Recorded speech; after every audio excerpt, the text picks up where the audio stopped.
Another day, another story. The title makes me sound horrible, but hear me out. My sister is severely autistic. She requires attention almost 24/7 and cannot be left alone.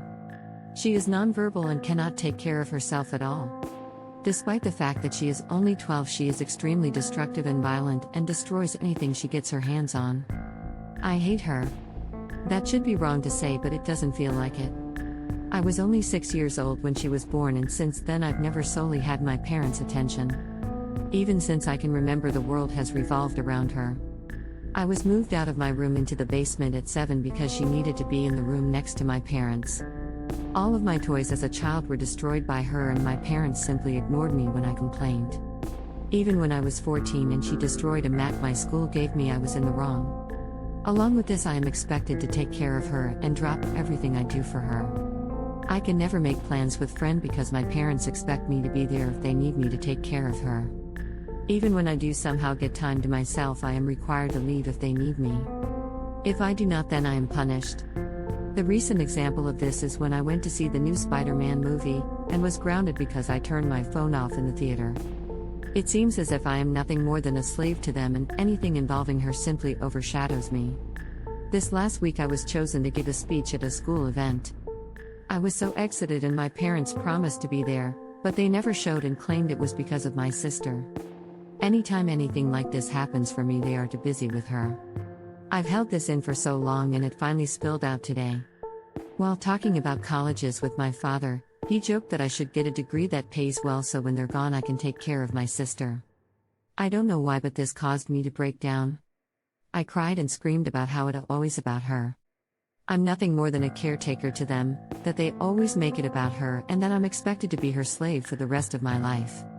I've locked myself in my room since then, and my parents have not come to check on me. Am I the asshole here? Further updates from the op in the second post. Well, since that day I made the post, I've been staying with my grandfather.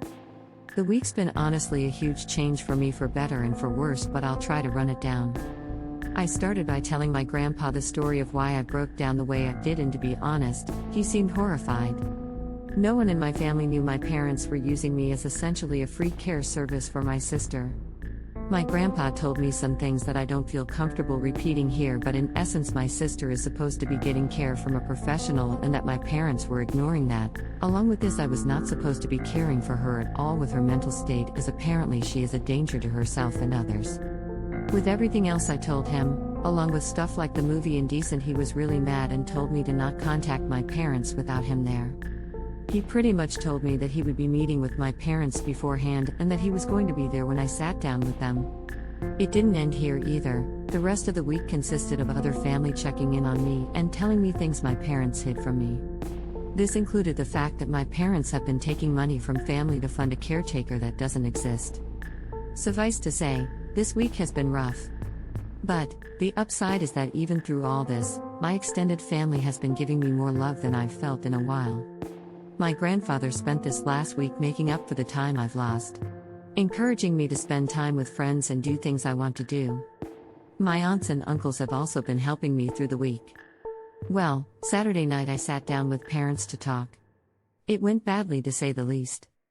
They came clean to me about everything. They told me things I will not repeat here. But they did not apologize. My parents still claim that I somehow owed my sister my time. My father even saying you were put here to be her caretaker. I won't lie and say I was composed. After everything I learned, I confronted them on the fact that my sister needed a caretaker, the money my dad was taking from his sister, and a few other things. They denied it or made excuses. And in the end, we ended off in a worse place than before. Today will be my last time talking to them for a while. After talking with my grandfather and uncle last night, I'm not going back. Later today I'm going there and picking up my stuff and moving in with my grandfather. When I graduate high school, I'm planning on leaving the state to go to school. My aunt has told me that the money she was sending my dad will instead be coming to me from now on.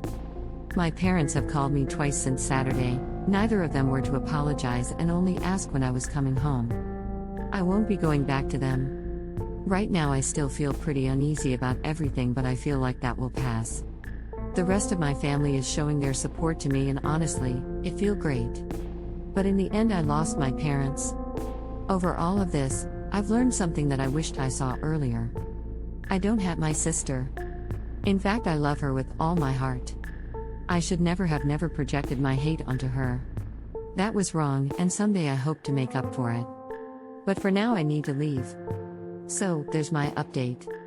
Thanks again for the support my original post got. I really appreciate everyone who took the time to comment or show me support. Thanks you. Late edit. We just got back from moving my things out of my parents' house. Everything I wanted to take my grandpa and uncle helped move, and it's at my grandpa's house now. I have my birth certificate, social security card, and every other document and record I could think of. My parents were quiet the whole time I was there. Shortly after I arrived, my dad left with my sister, and my mom only hovered over us silently as we moved. It took a while, but as we left, she broke down and told me she loved me and would miss me. I hugged her and said goodbye, and that was it. Even now, I sit here and think if she really meant it. After this whole week of her not saying anything, she waited till the end. I hope she meant it. Right now, though, I think I just need to look ahead. Maybe one day me and my parents can reconnect. I hope so. Thank you, and having you here was a privilege to me. Please support the channel by subscribing.